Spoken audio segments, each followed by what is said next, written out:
Welcome to my kitchen. My name is Morgan. Today we're going to be preserving up a whole bunch of tomatoes. I'm going to be following the Ball Blue Book for their enchilada sauce and their tomato sauce recipes. So I have 12 cups of diced tomatoes. I am doubling the enchilada sauce recipe that is in the Ball Blue Book. I have 15 pounds of plum tomatoes that I've got cored and quartered that I need to get on the stove in the pot behind me cooking down. And then I have 15 pounds that I've already cooked down that I just need to run through the food mill. So let's get started. So I'm just loading the 15 pounds of plum tomatoes I had cored and quartered into my stock pot to start cooking down so they're easier to run through my brand new food mill. And I had never put in one together by myself before, so it took a little bit of finagling, but I finally got it. And now we are just running those tomatoes through, extracting all the juices, trying to get as much out of it as possible. And I want to say that this recipe for the Ball Book would make 3 quarts with 15 pounds of tomatoes. So since I'm doubling it with my 30 pounds, I should be getting about 6 quarts of tomato sauce. And this was almost 45 minutes of work shrunk down into 45 seconds. I had washed and rinsed out my stock pot, so now I am adding the tomato juice back into it so we can start simmering it down to form more of a sauce instead of juice.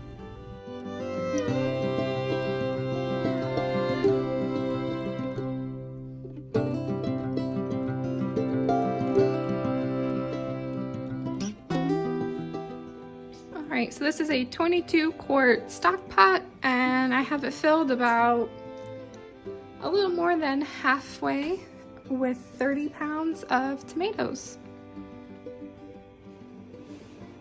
So I have my own Creole seasoning and I'm going to be flavoring this batch of tomato sauce as a Creole sauce, and I'm just going to add probably half a cup's worth of Creole seasoning and get that mixed in.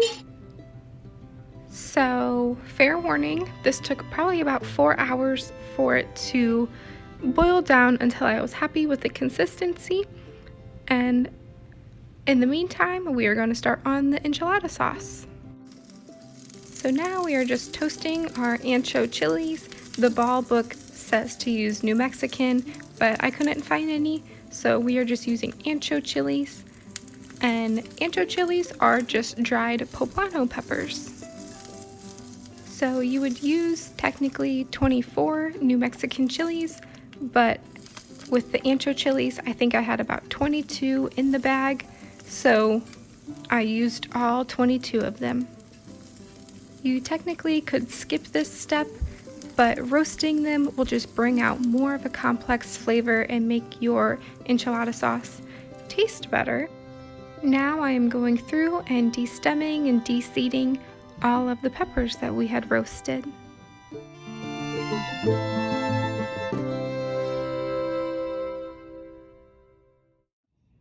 Now that I have my dried Ancho chilies de-seeded and de-stemmed, I am going to add 4 cups of boiling water to it, and they are going to soak for 20 minutes or until they're softened. And the reason we are soaking them in boiling water is so that they will blend up smoother in the blender. Next, I need 10 cups of chopped onions, and I had 5 cups remaining out of my homegrown onions that I already had chopped and in this bowl. So now I'm going to cut up probably 4 more onions, and that should give me 5 cups. These are some strong onions. You could use whatever type of onion that you would like whenever you are making this enchilada sauce. As long as you caramelize it, it'll deepen that flavor and you'll get a more rich, flavorful enchilada sauce. Our peppers have been sitting for about 20 minutes now. I'm going to remove them and then reserve 2 cups of the liquid.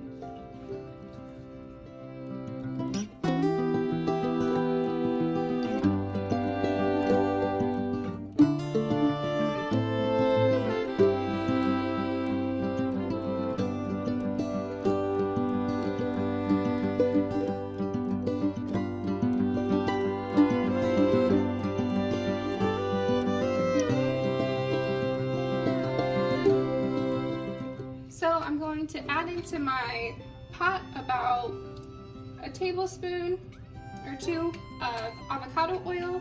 The ball book says olive oil, but I would rather use avocado. Get that all around my pan. And then I'm going to add 4 teaspoons of minced garlic. Saute that up.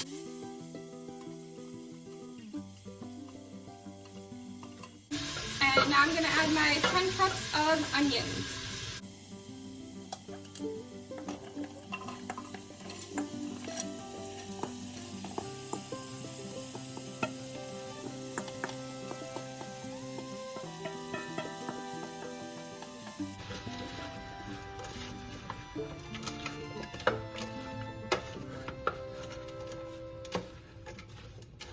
And we are going to let these onions cook until they are caramelized. Probably at least a good 20 minutes. So while our onions are caramelizing, I'm going to go ahead and get the rest of the ingredients prepped.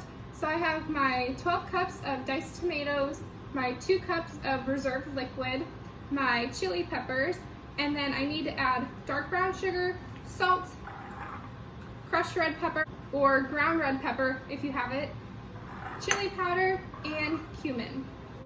So 1/2 cup packed dark brown sugar, 4 tablespoons of chili powder,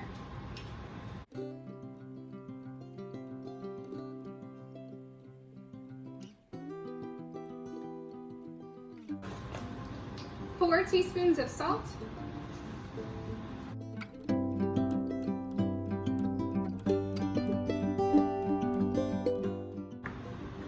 4 teaspoons of cumin,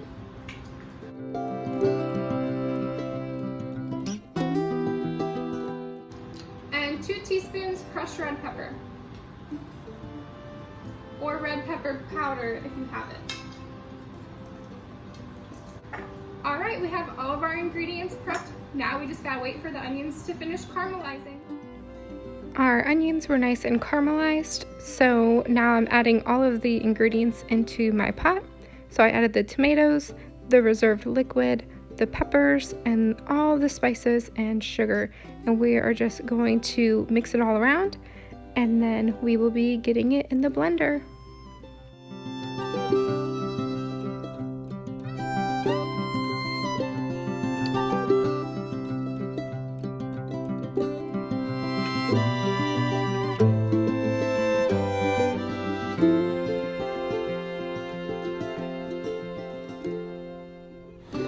So here's where our Creole tomato sauce is at, and here is our enchilada sauce in the works.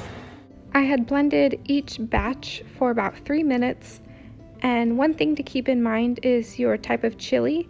So since I used Ancho chilies, this sauce turned out thicker, and if I were to use like a New Mexican chili, it probably would have been a little thinner because it's more of a papery texture to the pepper than these Ancho chilies. So I added a little bit of salt and some more Creole seasoning for flavor, and I added 2/3 cup of lemon juice to make this safe to water bath can. Tomato sauce has simmered down to where I'm happy with it. I tasted it, it tastes really good. And now we're gonna get it into our jars. And we're leaving 1/2 inch headspace. If you watched my video on canning tomato sauce, I had a little bit left over that I didn't have a full quart to can, and I stuck that in the fridge, and I had just a little bit that I needed to stick in that last quart jar for the Creole sauce, so I just took a little bit of that Italian sauce and stuck it in there to make a full quart. And then while I was at it, I stuck the rest of it into that pint jar, and I'm gonna get that canned up with this Creole sauce. Alright, we have all of our jars in here. Got 6 quarts of Creole tomato sauce, and then 1 pint of leftover Italian seasoned tomato sauce from my previous canning tomato sauce video. And then we are going to process all of these for 40 minutes. The Italian one would be 35 minutes for the pint, but we're just doing 40 minutes for the quarts, so 40 minutes it'll be for the pint. And then this is how our enchilada sauce is looking. I'm going to boil it down for about 25 minutes and then we will be jarring it up. All right, setting my timer for 40 minutes. So while our tomato sauce was water bath canning in the pressure canner, I went ahead and got my enchilada sauce all jarred up because that needs to be pressure canned.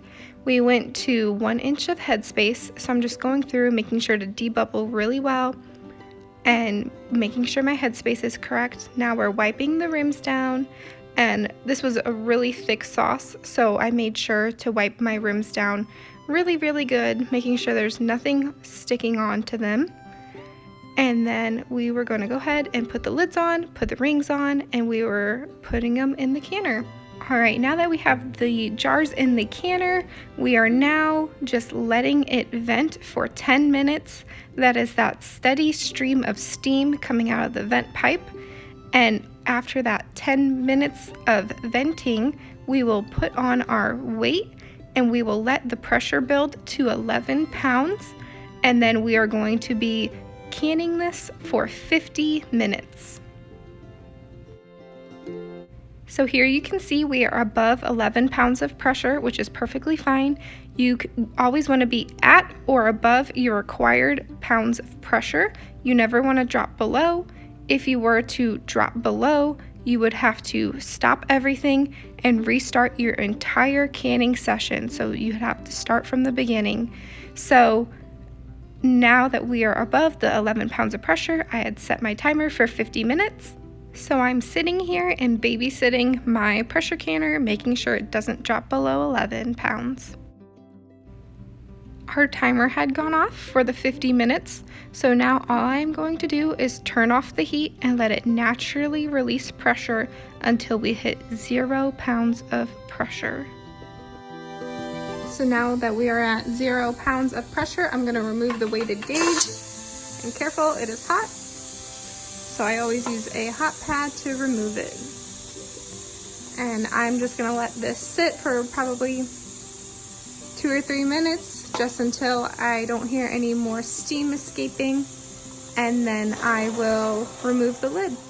So whether you are water bath canning or pressure canning, you always want to make sure when removing your jars from your canner that you are putting them either on a towel or a cutting board, something that isn't cold like your countertop, because your jars are very hot and you do not want to shock your jars and have them break. We got 6 quarts of Creole tomato sauce. I'm imagining a bunch of Cajun chicken pasta in our future. I have 1 pint of some leftover Italian tomato sauce that didn't quite fit into that quart jar to get canned up in our last canning session.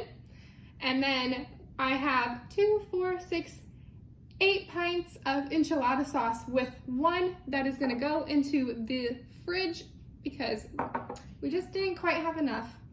So thank y'all so much for coming along with me as we canned up about 40 pounds of tomatoes today. Make sure to leave a like, comment, and subscribe. Thanks, bye.